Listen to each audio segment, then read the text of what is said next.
late. Maybe because You're getting the answers, but what? Please, I have a question, please. Okay, go ahead. no, I'm saying maybe the internet, I mean, it is slower. You are getting the answer very slow. I mean, delayed. Oh, delayed. Oh, could that be I my have a my question, apologies? please. Okay, go ahead, Mrs. Rita, with your question.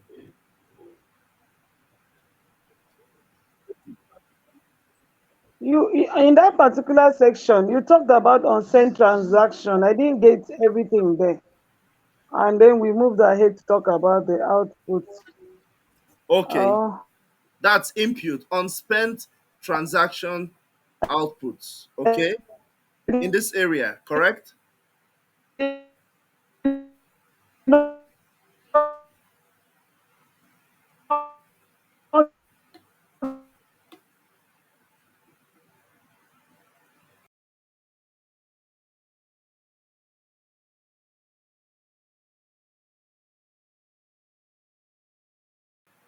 it well.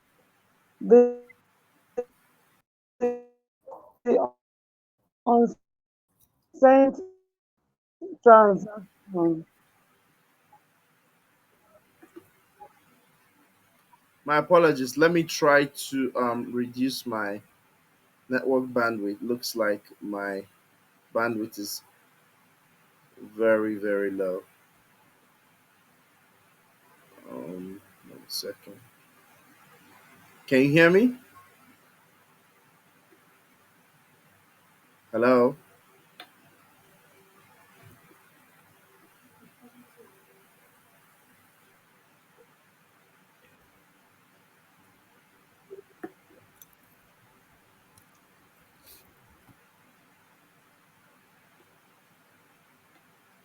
Can you all hear me?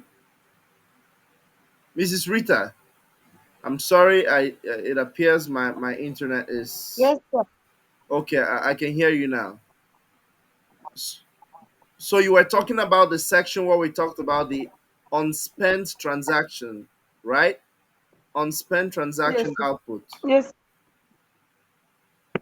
All right. So let me just go very, very briefly. So we talked about input as the first component of a transaction, okay? And we say it refers to the references to previous transactions that provide the necessary funds or data.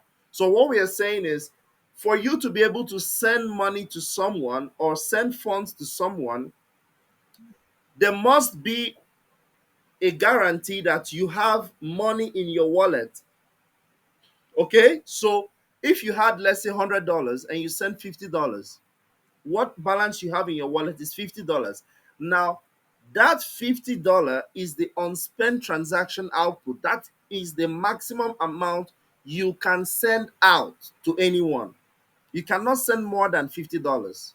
So the blockchain basically checks how much came in, how much went out, how much is supposed to be your balance. So if you're trying to send more than your balance, then it's not going to be possible. It won't go through. All right. So that is what we mean by unspent transaction outputs that is associated with the sender's address. Okay.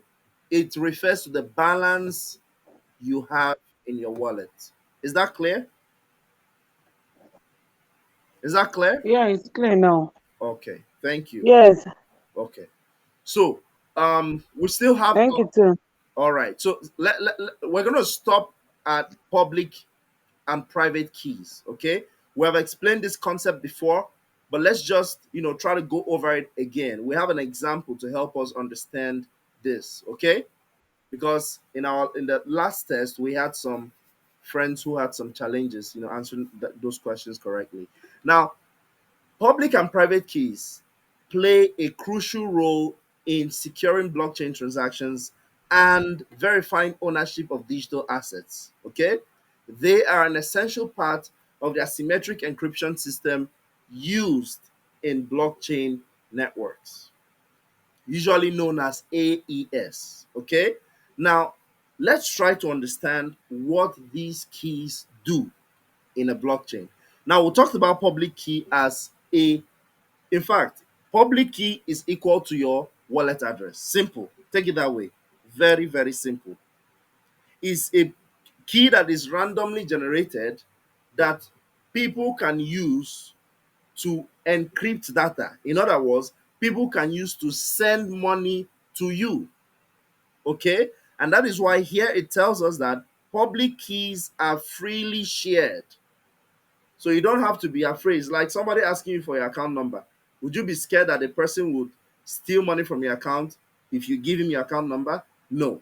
So they are public keys. When you want to receive funds, you want to receive money, you give out or share your public key, and people use it to do what? Send you money. So the action of sending money, in a technical term, we would say encrypting data. Because essentially, the money that is the person is sending is a data that is being encrypted, okay, put in that address. Now, only you who has the private key is able to do what?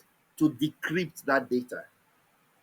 Even the person who has put in the data there cannot take it out except you who have the private key. So we have an example here of Bob and Alice, okay? So consider a scenario where Alice wants to send a Bitcoin transaction to Bob, for example. Bob will have to give Alice his public key, right? You have to provide his public key to Alice. And Alice will now use this public key to do what? Encrypt the transaction details before sending it to the blockchain network. So Alice is going to use this address. What will she put? She'll put in the amount she wants to send. She'll put in the address, which is Bob's address that she's sending it to, which is, of course, the public key. She's going to determine how much gas fee. Like we said, it's possible to adjust the gas fee you pay depending on how fast you want the transaction to reach the recipient. Now, once she does all of this and sends it to the blockchain records both the public key that was used, which is the recipient address, is also going to copy the address from which that transaction has, come from, which is Alice's own address. It will also record the amount that Alice sent to Bob. It will record the date and the time, the hour, the minutes, the second that Alice sent this transaction. Now, all of that is there for Alice to see and for Bob to see. However, the only person that can actually access that money that Alice has sent is who? Is Bob. And how does he do that? By using his private key. So bear in mind, private key is used to decrypt and access the transaction information. Now, when we say transaction information, we're talking about the money.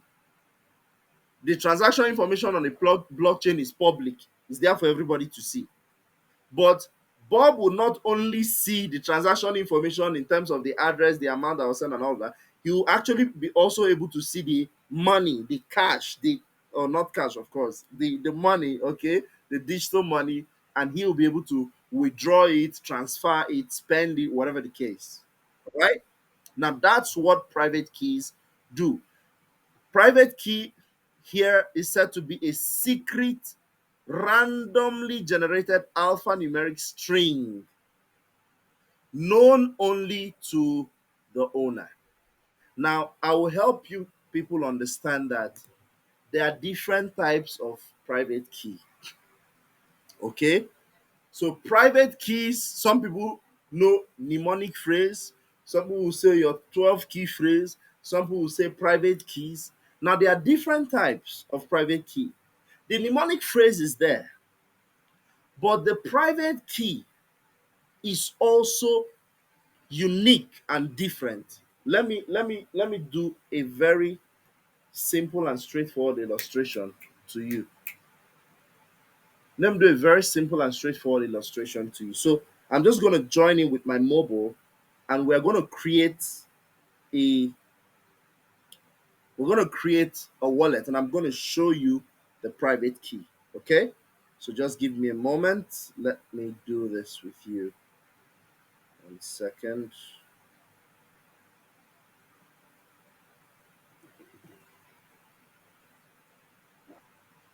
Okay, so I'm just joining in right away.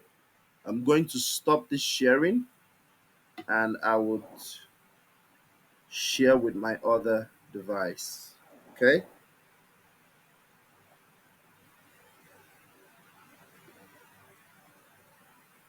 All right. So let me share from here. Hopefully you can see my screen.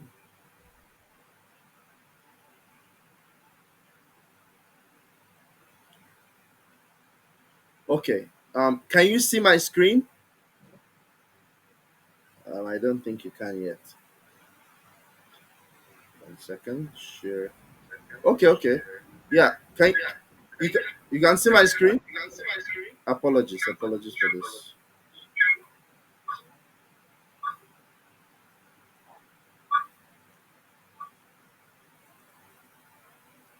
Okay. Okay. Can you hear me now?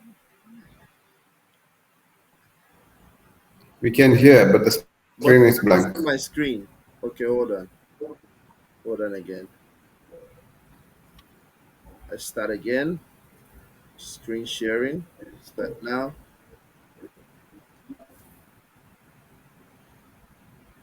You can see now? Can you see now? Yes, yes, we can see now. Okay, so I'm going to be using the Token Pocket wallet. Okay, now I would be creating a new wallet right away. And let me show you an example of the default password 12345. 12345. I guess they're going to tell me it's a weak password, but I don't care because it's, oh yeah, it's the 8. 678 678. Okay, agree and create. Now, this wallet I have created usually comes with a recovery phrase which is referred to as the private key. Okay, just gonna say next step is a recovery phrase. Copy 123, confirm. Now I don't know how many of you can. Okay, let me just paste it somewhere in the chat. Feel free. Don't send money to this. I mean, try not to access this wallet. Okay. I mean, if you want to, it's up to you, anyways. So let me. Is there money in it? Hopefully. All right. So let's say verify now, and Yes. let me see that on the chat, so I'll be able to. I have to send it. Okay. So the first one is manage spike. Now, this is an example of a private key, okay, or a recovery phrase. All right. Now, manage spike, achieve, food, reject, elder, body, captain. What is captain? Mixed. What again? Aware, right episode. Okay. Confirm. All right. Now we have a new wallet. Okay. I'm gonna show you now. From here, don't worry about where I click because this is different wallets have different ways of accessing these things. So I'm just going to go to here details and notice that we have three different information here. Let me use my pen to identify. Okay, now we have re sorry, I should be able to use a pen or something. Screen right. Okay, so we have export recovery phrase. My apologies. Discard. I really want. I just want to be writing on the screen. Pen up should be it, right? I don't know if it's pen up or not. Apologies for that. Anyway, but you can see you can see where my hover is, right? You can see where my hover is. Okay.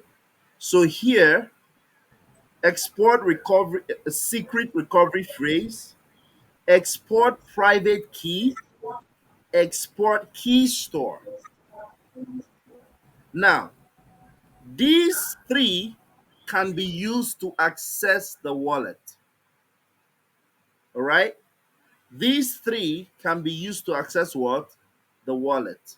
So if I go to the recovery phrase and I enter my password 12345678, it shows me the recovery phrase which we just saved. It looks like my, okay, you can see my screen, yeah? Okay. So it shows me the recovery phrase which I just saved. If I go to export private key, I put in my password 12345678. 123. It shows me a different information as my private key. Did you notice this information right here? This is the private key. Now I can use this private key to have access to this wallet. At the same time, I can use my recovery phrase to have access to this wallet.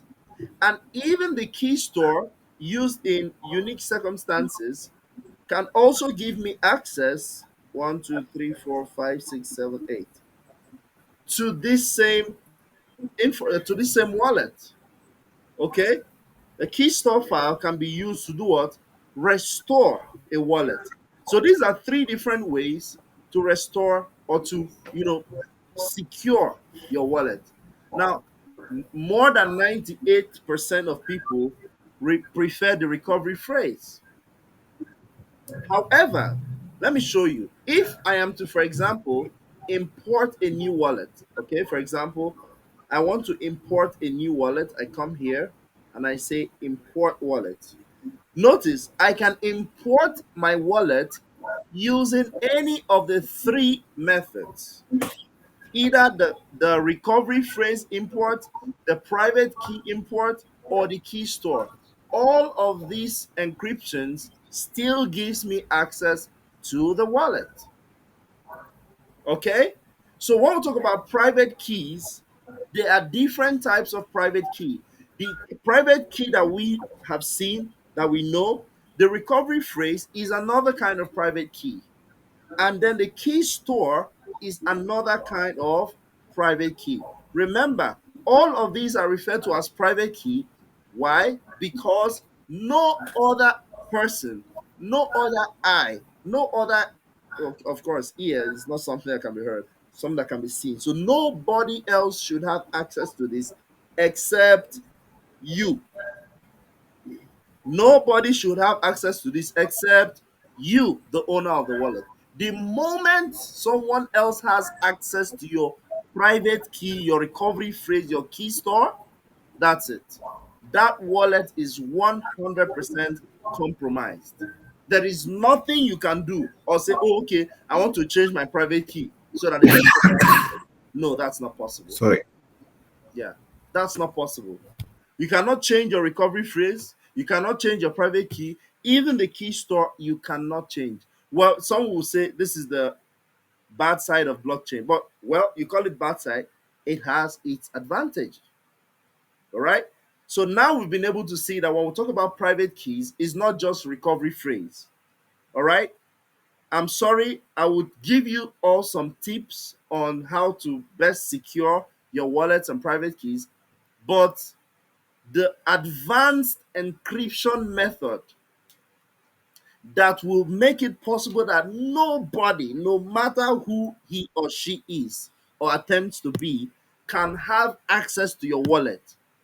Only my, subscribers would have access to that. Only my paid students will have access. But no doubt, don't feel like I'm restricting some information from you. Know, I'm going to give you all the basic informations you need on how to securely, the best way to store your wallet. But there are, of course, more advanced ways to do that. I mean, it's going to blow your mind. Okay, but sorry, we'll see how it goes eventually at the end of this course. Okay, so but there we go. We have three different kinds of private keys to be able to access our wallet. And as we go further in the course, we'll learn how we can use each of these kind of keys, how they work, and how to best, save or secure our wallets. Okay? Any questions on this private keys we've just talked about? Any questions at all? Anybody having any questions? All right. So if no one is saying anything, it means everything is clear because I expect you to unmute your mic and Yes, ask questions. sorry, sir. The keystone import, I didn't get it well. Yeah, we have not explained it. We're only saying it's a kind of private key where advanced, it is more like an advanced method of securing your private, your wallet, okay? It's an advanced method of securing your wallet where you use the key store to be able to save your private keys. But remember, not all wallets, I repeat, not all wallets has the key store import feature. Not all wallets can enable you to have access to your wallet using a key store content. Okay? So we're going to look at different wallets eventually and we'll talk about that. But these are just the basic three kinds of private keys that we can have. Clear? Clear, I believe. Yeah, my question is this. Uh, Okay? my question is this: the private keys, is it generally generated by an individual or the system automatically generated? The system automatically generates it. The wallet, the network, for example, now there are different ways to create wallets. You can create a wallet that is based on a particular network. For example, I'm going to show you this. For example, here, you see on the left pane, we have different wallets, different networks. We have BSC scans, we have Tron, we have Polygon, we have Arbitrum, we have Heco Chain, we have Solana, we have OKX. Now we can create a wallet on any of these chains. All right. However, we can also create a wallet and add any of this chain depending on the wallet we are using. So whenever you create any kind of wallet, the system, the blockchain, okay, that technology generates automatically for you. It's called the AES, Asymmetric Encryption System, okay, generates a unique private key that only you have access to. Even the creator of the wallet, the creator of the blockchain, has no access to it. Only you, the creator of the wallet, has access to it. Okay?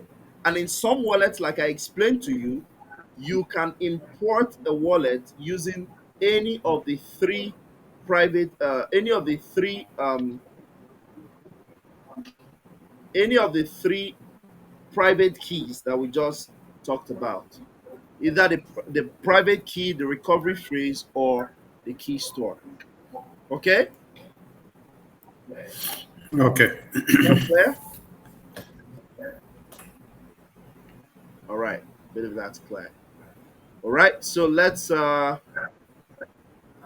we're gonna stop here today. And for the rest of this course material, you will receive the video on your links. I'm gonna send you a link to the website where the video will be uploaded and you can have access to view it. Okay? And of course, let's make the classroom interactive. Feel free to drop your chats, ask your questions there based on what you learn. And if you have any difficulty, we'll be ready and willing to assist you. Okay? So far from what we've learned today, we've talked about the introduction to um, rather blockchain transaction basics. Okay? And we've been able to see the components of a blockchain transaction. I've also been able to see the public and private keys, what they are, how they are used. And we've even seen a live example of the different types of private keys that we can use. Okay? All right? All right. All right. Thank you very, very much for your time. And let me just say this last thing about private keys. Okay? So let me just use one simple example to make it clear. So if, for example, in the example we used before, Bob wants to, use his private key to access the funds that Alice has sent, he will need his private key to access the funds in his wallet. If he saved his private key with the recovery phrase, he'll use it to open the wallet. If he saved it with a private key, he will use it. If he saved it with the key store, he will use it to do what? Have access to the funds in the wallet. All right. We have said, this course is focused on blockchain, transaction, and wallet security. So that's what our primary focus is. And I assure you that at the end of this course, if you will lose money in cryptocurrency, it will not be because of your private key or whatever. The assurance I'm giving you. If you will lose money in cryptocurrency, it will not be due to the fact that you lack the knowledge in properly securing your wallets. Okay? So that's the guarantee I want to leave with you all tonight. Okay? Thank you very All much. right. Before I post the assignments in the classroom, you'll receive a video recording of the remaining part of the course, the module, where we are going to talk about the digital signatures and addresses. Okay? Digital signatures and addresses. And we're also going to talk about transaction validation and confirmation process on the blockchain. We're going to talk about this on the video. So once the video is out and I post it, please endeavor to find the access to it and watch to understand. Okay? Thank you very much for your time. All right. My screen sharing is, Thank you, Michael. Thank you so much. I wonder why. Anyway, thank you, thank you, Thank you thank so you much. once again. All right. Thank All right. you. Do Good all have a night. lovely evening and see you next week. Thank You you. too. Thank you. Welcome. Good night. Good night. Good night.